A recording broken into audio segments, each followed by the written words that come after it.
Well, absolutely. In fact, that vehicle is a little distance away from where we are currently. If I can just quickly show you the location of where we are. We are just a few meters away, in fact, from where that particular red light is, where the vehicle stopped, the slow-moving vehicle in which the explosion happened.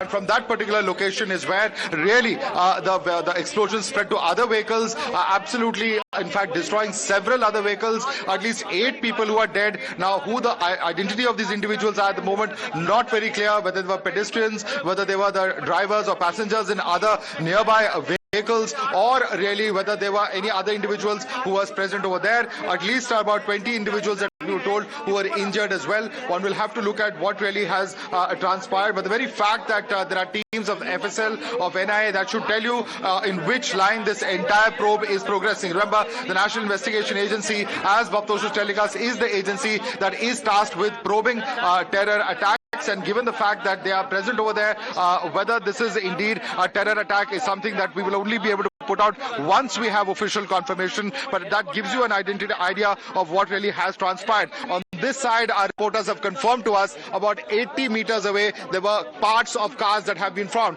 On the other side, closer to the Red Fort, and this is the Red Fort right next to me, over here we've found flesh parts, body parts over 200 meters away. These are very, very telltale signs. These are very clear signs about what appears to have been a premeditated incident that has taken place, what really has transpired, who are the individuals. And the whole day we have been reporting about various plots of terror that have been busted across different parts of the country, from Jammu and Kashmir to Gujarat to even Faridabad in the outskirts of Delhi.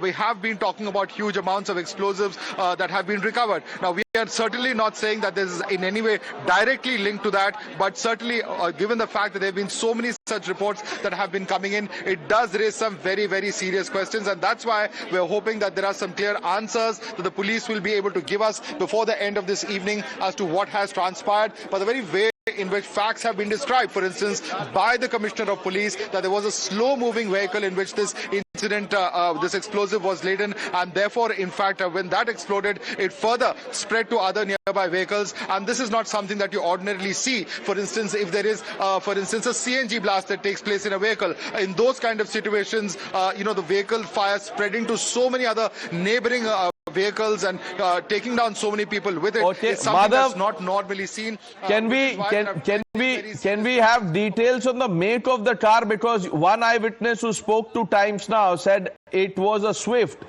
Now that we have more details that the car was still moving, it suddenly stopped and the car and the bomb, whatever was placed inside, went off. Bhavtosh, do we have any details on that, the make of the car?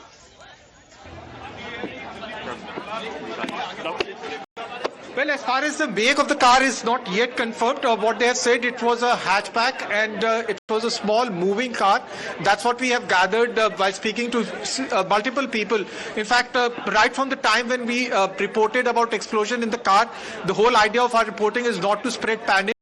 Report the facts and remain stuck to the facts. And the initial information that we had, in fact, put out on the air was an explosion in the car, followed by another information that explosion in the car was of such a high impact that another car caught fire, and that there are unfortunately casualty into this. The make of the car is still not clarified, but as the day or the evening progresses, we will get a clear picture as to what was the make of the car, or what was the nature of the car. Okay, I'm sorry to interrupt you. We have more news coming in, Bhavtosh, so that some people have been picked up by the special cell teams.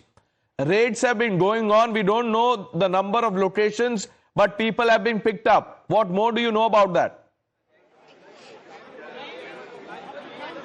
Well, Pranesh, few individuals have been detained for questioning as raids, as our colleague Priyank has said, that raids are being carried out by the special cell of the Delhi police in various places which are considered or at least are locations where in past terror groups or terrorists have taken refuge.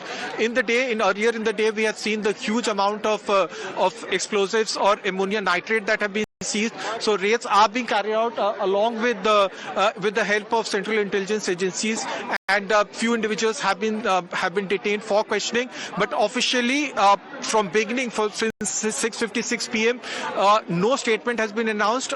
No statement has been given whether it is a terror attack. But it is becoming very clear. The very fact that there has been such amount of silence and the only statement that has been issued by the Commissioner of the Delhi Police is that there has been an explosion. The fact that Delhi Police Commissioner has spoken to the Home Minister, that he's briefing the Home Ministry, and also the fact that there has a lot of been talk between the Home Ministry as well as Delhi Police clearly shows that there is more to this blast than actually it appears. So it is a very serious incident that has happened virtually in the heart of the city, where at least more than 8 people have lost their lives, 12 have been injured, of which at least 2 to 3 are critically injured. So Delhi has seen, if it is true, if it is actually a terror incident, it is after a very long time Delhi has seen such an incident after 2011 when Delhi High Court, when there was a blast outside Delhi High Court after nearly 14 years, one can say that Delhi has witnessed a terror attack. Having said that, we're still waiting for an official statement. That happened in July, the last terror attack. In fact, if this is a terror attack, that happened in outside Delhi High Court. At least 11 to 12 people had died in it. As of now, around 8 people have lost their lives. The figure might go up, as 12 of the 12 injured, at least 2 to 3 are said to be very critical. For that update, news that we are bringing to our viewers this evening.